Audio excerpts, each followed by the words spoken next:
Assalamualaikum warahmatullahi wabarakatuh. Kembali lagi di channel Ngaji Akhir Zaman. Di video kali ini kami akan membagikan ceramah Gus Baha yang membahas tentang melakukan sholat karena ingin masuk surga adalah perbuatan kriminal. Untuk lebih jelasnya, mari kita simak videonya sama-sama. Sekian dari saya. Wassalamualaikum warahmatullahi wabarakatuh. Salam NKRI. Sehingga dalam tradisi ilmu tasawuf itu kalau sholat ya sholat saja. Kriminal besar kalau dalam ilmu tasawuf orang sholat ingin masuk surga itu kriminal besar itu kalau dalam ilmu tasawuf. Makanya masyhur itu kan Nabi Isa disuruh sama Allah, kamu sana ke gunung sana. Pertama ketemu masyarakat yang sholat terus ibadah terus sampai kurus. Ditanya kenapa kamu ibadah sampai kurus seperti ini? Karena kita ingin masuk surga. Kata Nabi Isa, ibadah itu tujjar, ini ibadahnya pedagang. Kalau melakukan sesuatu harus dapat laba. Komentari ibadah itu tujjar. Terus jalan lagi, ketemu orang yang sama, yang kurus, yang ibadah terus. Ditanya, kenapa kamu ibadah terus? Kita takut neraka. Kata Nabi Isa, ibadatul ibad. Ini ibadahnya para budak. Jadi melakukan pekerjaan karena ketakutan. Jamu majikan, jamu rektor, jamu pimpinan itu namanya ubad, itu budak. Takut ditegur dosen, ditegur atasan. Terus kelompok ketiga itu orangnya happy. Cara Jawa itu badannya klemis itu nyaman.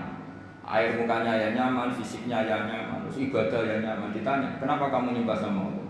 Karena rindu, karena senang. Nabi Isa ikut gabungin itu. Ibadatul muhibbin, ibadahnya orang yang mencintai Allah. Karena sebetulnya Allah itu yang tersinggung. Masyhur itu dalam riwayat hadis qudsi Allah ngendikan gini. Ada orang soleh ibadah terus. Kenapa kamu nyembah saya? Ya karena saya ingin masuk surgamu ya Allah. Yang satu ditanya, kenapa kamu nyembah saya? Saya takut nerakamu ya Allah.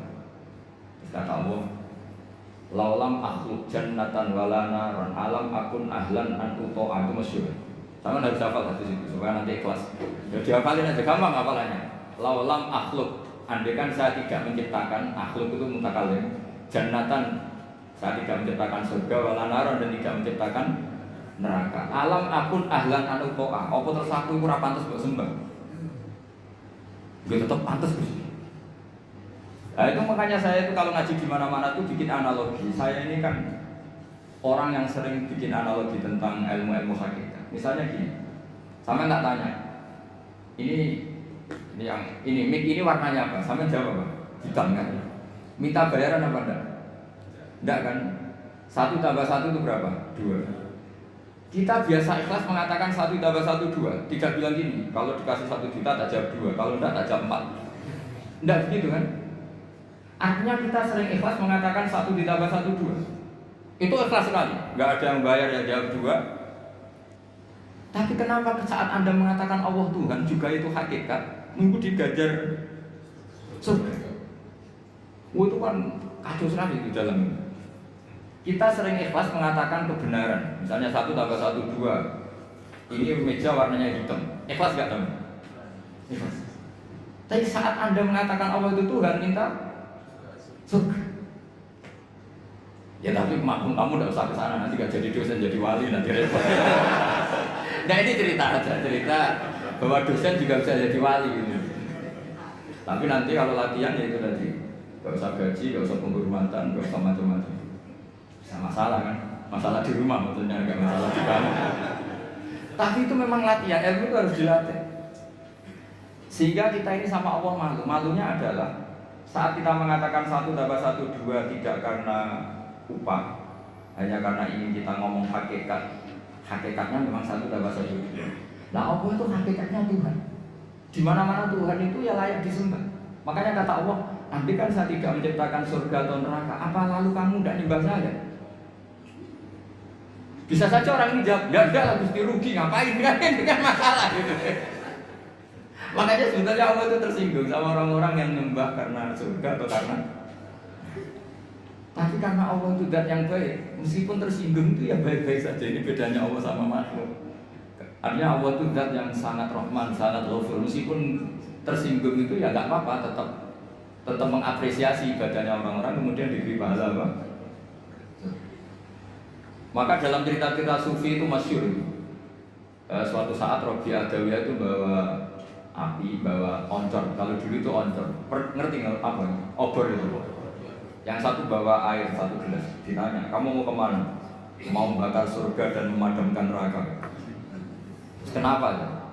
Doanya Rabi'ah yang paling masyhur gitu. Ya Allah, jika saya menyembah Engkau karena ingin masuk surga, haramkan saya selamanya tidak akan masuk.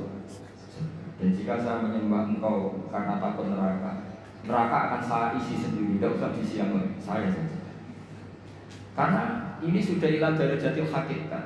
Kalau kita bisa mengatakan 1 tambah 1 2 itu ikhlas tanpa presentasi apapun, kenapa mengatakan Allah Tuhan nunggu digaji surga? Jangan-jangan di hati kita kalau nggak ada surga kita tidak mengatakan Allah itu Tuhan. Jangan-jangan kalau kita tidak jadi dosen UI tidak peduli sama perjalanannya Islam di Indonesia. Jangan-jangan kalau saya nggak dikiaikan di UI saya tidak peduli sama perjalanan Islam di Indonesia. Itu kan lama-lama gitu. Saya senyum karena profesi saya pramugari. Di rumah kan tidak pramugari lagi, maka nggak perlu senyum. Kasihan suaminya. Maka bahaya sekali kalau seperti itu. Dosen di kampus mengajar, di rumah tidak pengajar tapi penghajar. Itu nggak boleh seperti itu. Kalau dosen di kampus harus dosen di rumah. Kalau senyum di pesawat harus senyum di rumah karena senyum itu kebaikan. Kalau di pesawat baik ya di rumah baik. Ngajar itu kebaikan. Kalau di kampus baik ya di rumah. Allah itu Tuhan di mana-mana Tuhan kapanpun sebagai Tuhan. Di sini ini pentingnya ilmu. Makanya di Quran ini kembali lagi ke ulumul Quran. Kalimat fattakun naro itu dengan fattakuni itu banyak fattakuni sebetulnya. Karena kalau fattakuni itu ilmu hakikat. Jadi fattaku mongko wedya sira kabeh ning ingsun. Kamu takutkan saya, takutlah kepada saya. Ya ulil albab. Kalau kamu punya akal. Jadi orang yang punya akal takutnya sama Allah bukan takut sama neraka. Makanya dalam cerita itu pernah Sayyidina Ali itu di satu masjid mubaliknya atau penceramahnya itu cerita neraka. Serunya bukan main. Oh neraka itu gini. Memang neraka itu seru betul. Benda dimasukkan neraka itu jatuh sampai qa'ri jahannam paling bawah itu nunggu 70 tahun. Bisa dibayangkan kalau kita masuk ke sana itu naiknya kayak apa yang susahnya. Benda yang dimasukkan ke neraka dijatuhkan itu sampai bawah itu nunggu berapa?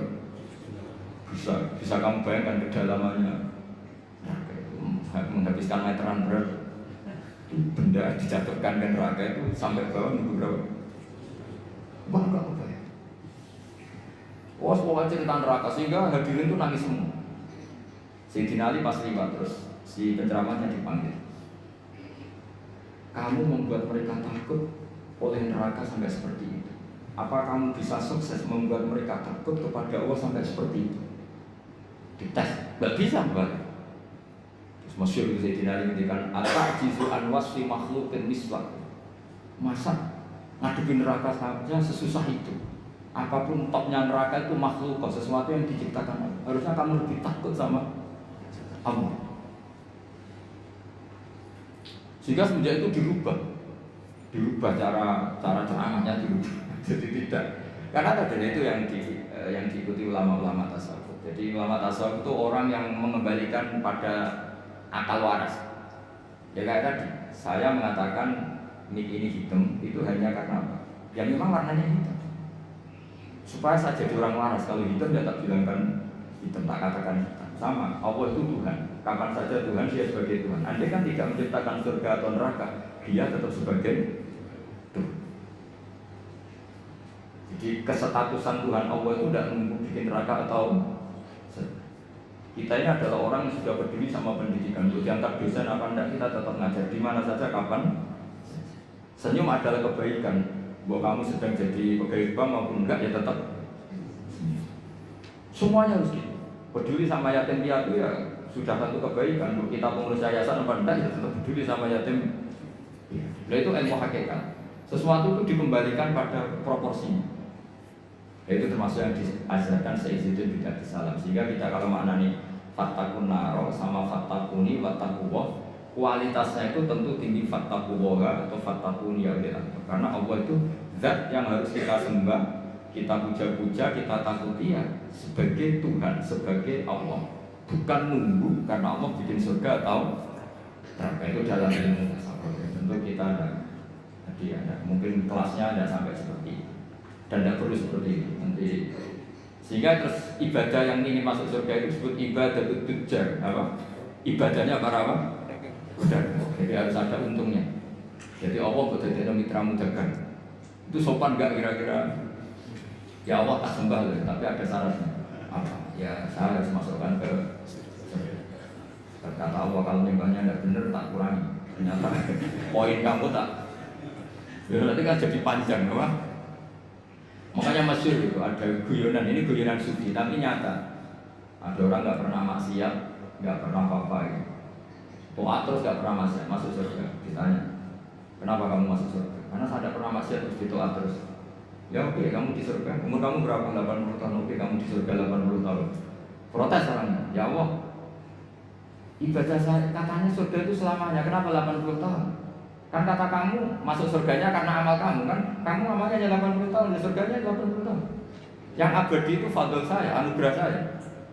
Ternyata ya sudah bisa masuk surga karena fadl kamu, karena tidak jadi sudah karena kamu. Artinya kalau kamu nyembah Allah karena ingin masuk surga, kemudian ibadah kamu konversi jadi surga, itu berdurasi.